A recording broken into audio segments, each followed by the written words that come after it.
In the decades leading up to the American Civil War, the whaling industry in New Bedford, Massachusetts was at its height.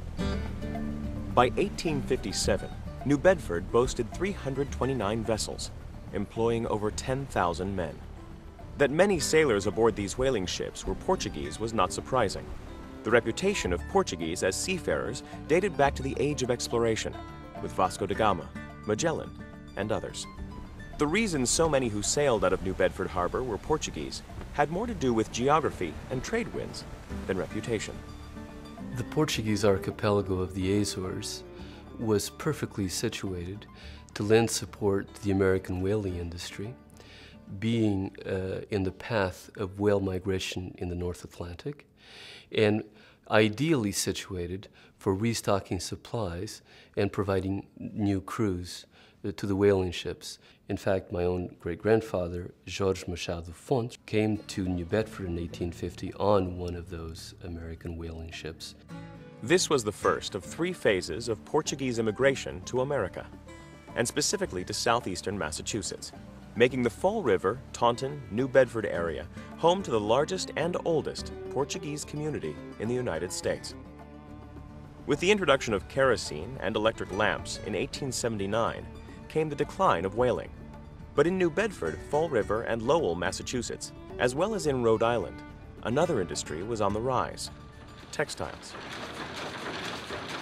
Cheap labor was needed, and after the English, Irish, Polish, and French-Canadian immigrants came the Portuguese, taking their place both in the mills and at the entry point on the social and economic ladder. The Great Depression, World War II, and restrictive immigration laws had profound effects in reducing the number of Portuguese and other immigrants entering the United States. It would not be until the 1950s that a bill, co-authored by then-Senator John F. Kennedy, resulted in an exception to the existing immigration laws, allowing victims of a natural disaster in the Azores to come to America. Once again, the Portuguese became a source of labor in piecework shops that once hummed with textile machinery. But by the end of the 20th century, Portuguese immigration to the U.S. had virtually stopped. Slowly, following the path of earlier immigrant groups, the Portuguese began their ascent into more prestigious occupations. The narrative of the Portuguese immigrant experience in America, specifically in southeastern Massachusetts, is forever tied to the UMass Dartmouth story. Indeed, it was the textile industry's need for trained workers that led to the creation of schools, which in the 1960s formed the basis for what is now the University of Massachusetts, Dartmouth. Owing to these events and the region's present-day demographic population, the UMD Library became the repository of documents relating to the long, historical presence of the Portuguese, both in southern New England and throughout the country. UMass Dartmouth's commitment to growing as a research university, fully engaged in its community, is manifested in the creation of the Ferriera-Mendes Portuguese-American Archives, named for Afonso Gil Mendes Ferreira, a founder of Portuguese radio in the region in the early 1930s. Ladies and gentlemen, in Washington, the voice of Portugal. Besides containing the literary papers of several authors, including Alfred Lewis, the most important Portuguese-American novelist, poet, and short story writer of the 20th century, the archives also house letters, diaries, photographs, newspapers, films, recorded music, oral histories, recordings of radio programs, and many other materials. The primary goal of the archives is to make these rich and growing collections easily accessible to anyone interested in Portuguese-American history. A major effort has begun to digitize all significant Portuguese-American newspapers. The first was the Diário de Notícias, the newspaper of record for over 50 years. We've digitized local newspapers as well as a number of newspapers from the Portuguese community in California.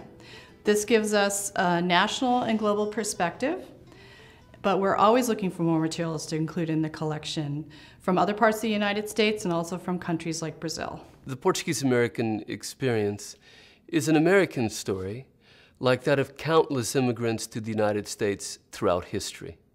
The difference is that until now, the Portuguese story has not been sufficiently represented. Now, however, the archives gives us a place for our past to reside and to be discovered anew.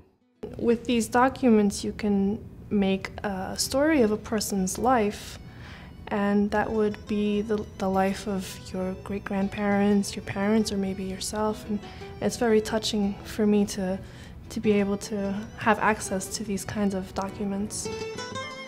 According to the 2000 U.S. Census, over 1 million Americans are of Portuguese descent. Despite their numbers, until now, the Portuguese-American experience has never been adequately documented in libraries and archives in this country.